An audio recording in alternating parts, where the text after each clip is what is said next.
हम ये 8 नाम इसलिए दे रहे हैं ताकि आप ये ना कहो कि हम बिना सबूत के बात कर रहे हैं।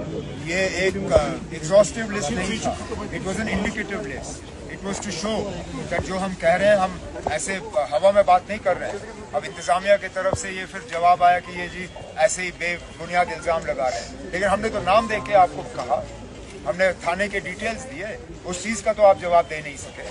हमने किसी एक पुलिस के अफसर के खिलाफ कोई इल्ज़ाम नहीं लगाया, हमने कहा कि ये इंतजामिया की तरफ से हो रहा है। और लगातार बहुत सी कॉन्स्टिट्यूंसी से जो है ये रिपोर्टें आई, यहाँ तक कि मेरे जो पोलिंग एजेंट्स और बाकी थे वो इतने डरे हुए थे रात को कि उनको पता नहीं कहाँ बुला के बंद किया जाएगा। कई सारे तो या तो दोस्तों या रिश्तेदारों के घर में सोए, कुछ तो उनमें से ऐसे हैं जो अपनी गाड़ियों में सोए थे रात को, वो घर वापस नहीं गए। अगर यही इनका आज़ादाना तरीका इलेक्शन है तो फिर ये अपने घर में रखें इसको। डॉक्टर साहब, आपका एक देरीना तजुर्बा है, ये चीजें आपने पहले भी देखी है। जो कल नेशनल कॉन्फ्रेंस का एक स्टेटमेंट आया था, अगर इलेक्शन कराना ही नहीं था फिर तो पहले ही क्लियर करते थे इनको जिताना। यही तो मुसीबत है जो हम लोग बार बार कहते हैं कि दूसरे जो खड़े हैं उन्हीं के एजेंट हैं, उन्हीं की तरफ से खड़े हैं। आज लोग उनको दिखा देंगे कि कौन यहाँ पे है कौन नहीं है, कर लें जो करना है।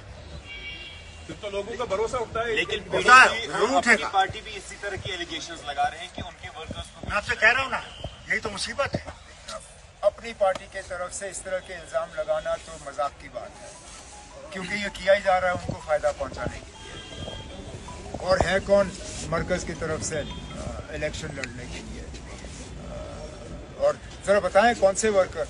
मैं फिर ये बात दोहराता हूँ ना, हमने तो कम से कम आपको नाम दिए, थानों के डिटेल्स दिए, वो ज़रा बताएं कौन है और किस थाने में लिया गया। अब चलिए, जो हुआ सो हुआ, रात गई बात गई, आज नया दिन है। अब उम्मीद करते हैं कि हमारे वर्करों को इस तरह तंग नहीं किया जाएगा।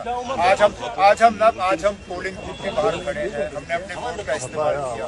हमारे साथ 2 फर्स्ट टाइम वोटर हैं जो पहली मरतबा वोट डाल रहे हैं। ये पहली बार है कि हमारी फैमिली की 3 पीढ़ियां जो है एक साथ वोट डालने आए।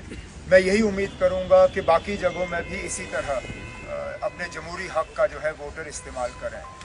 अगर के ये कहा गया है कि कोई बॉयकॉट नहीं है, किसी तरह की वायलेंस नहीं है, किसी तरह का खतरा नहीं है, तो फिर बढ़ चढ़ के लोगों को जो है इस इलेक्शन में हिस्सा लेना चाहिए, अपने वोट का इस्तेमाल करना चाहिए, क्योंकि आखिरकार यही एक जमहूरी तरीका है जिससे कि हम अपनी आवाज़ जो है वो बुलंद कर